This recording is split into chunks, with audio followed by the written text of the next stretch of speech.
now, get it all on paper, get it on record, so that in a very short period of time, you can turn it around and make the case. Emily, you see the Republicans upset with this, upset with how all of this is unfolding, and a number of pieces this week talk about how there is no cohesive response to this. There's no coordinated strategy among themselves or with the White House. What did that event, we talked about a little bit earlier, that event outside the SCIF tell you about what they're thinking and where they go from here? Dan Balls in the Washington Post had this great piece about how the ball is squarely in their court now. They have to figure out how to respond to what is, as we've seen reported, pretty damning evidence about what took place. Honestly, I've been surprised they don't have any response. Yeah. Like, they are truly grasping at straws. I have to tell you, I actually checked in with Speaker Pelosi's office yesterday because I was like, I must be missing something. This makes no sense to me, that they are totally focused on these minor process points that don't even really add up to anything. I must be missing something. Like, no, they're just grasping at straws. So, I mean, you know, press conferences, that's going straight to what the president likes. You know, going straight to Fox News, straight to where the president responds. But everything that we're seeing that amounts to a minor amount of strategy, either coming out of the White House or coming from congressional Republicans, the president basically then tweets the exact opposite the next day. So they have no strategy.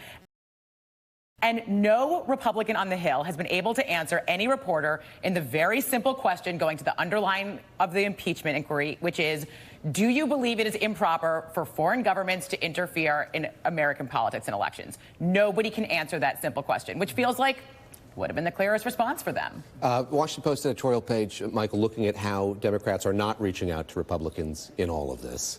I'll read a bit from that as well. Democrats are making no effort to win over Republicans, much less make an impeachment vote difficult for their GOP colleagues, and that means they'll have a hard time getting buy-in from the American people. That's Mark Thiessen, of course, a Republican who worked for the George W. Bush administration. That's the Republican argument, that there needs to be some outreach here. As you watch all of this playing out, would that be folly? In other words, should there be more outreach to get Republicans to join ranks? So first of all, what we don't know is what outreach is going on behind closed doors in these committee hearings. A lot of the committee members who are Republicans who are asking these questions, they're not the ones marching around demonstrating. You hear from those who are in them, you hear from a handful of the most vociferous. Yeah, they've been pretty quiet. Yeah. It is true that for this to be fully effective, the Democrats have to do more of what they've been pretty good at so far, which is to give this some sense of gravity, some sense of seriousness, that this isn't a political circus. Now, right now, having private depositions is the way to do that. It'll be harder when the hearings are public, when you have people doing stunts and yelling and screaming in the room. If you look back at the Nixon impeachment, what's really striking is that as much as those Democrats did want to do that, the seriousness, the choked voices, people like Barbara Jordan and Peter Rodino, and that conveyed to the country how big a deal it was.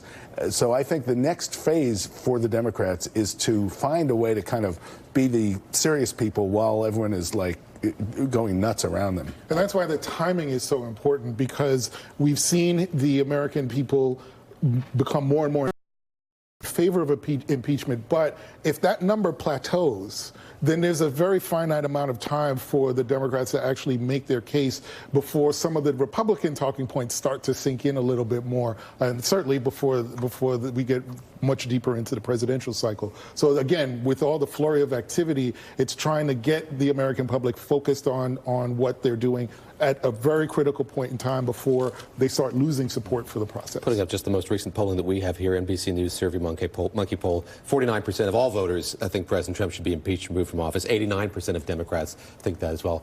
How much do you pay attention to that, Emily, as you talk to people in Washington on the Hill who are watching all of this unfold? How much does that public opinion matter on a day-to-day basis, how the public feels about where things are? I actually think it matters quite a bit, because it's helped to dictate how lawmakers are thinking about the political pitfalls of moving into an impeachment. It shouldn't be everything. The argument has always been, like the two sides of the arguments have always been, oh, but this would push Trump into a re-election, versus it's the right thing to do and we should be upholding the Constitution. I do think, to your point about the seriousness of Democrats moving forward with the investigation, they've been quite serious about it. And I think that actually has really helped the public perception about this. Nobody can say that Speaker Pelosi jumped into an impeachment inquiry. And the fact that they have done this with a very serious manner, I think actually has really helped that public perception of the majority of Americans who are in the middle and not those who are firmly aligned on each side. Like, who are you watching among the Senate? I know that Mitt Romney was out with a